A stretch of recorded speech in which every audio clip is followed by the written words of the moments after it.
40 минут прошло, обслужили только 4 человека. 4. Работают только 2 кассы. У меня 199 номер, еще 10 человек впереди, то есть еще где-то 2-3 часа буду стоять здесь. Поэтому, чтобы скоротать время, купила вот газету авиакомпании «Якутия».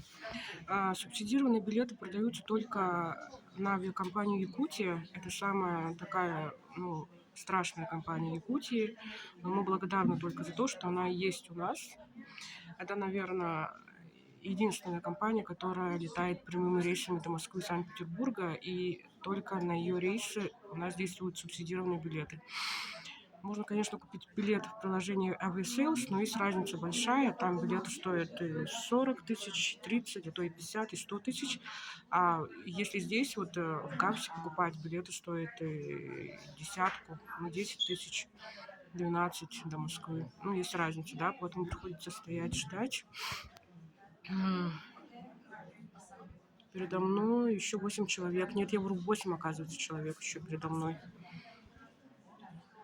Я, наверное, полечу в Санкт-Петербург на майские праздники, на парад. Я там училась просто в университете, поэтому хочу встретиться еще с друзьями.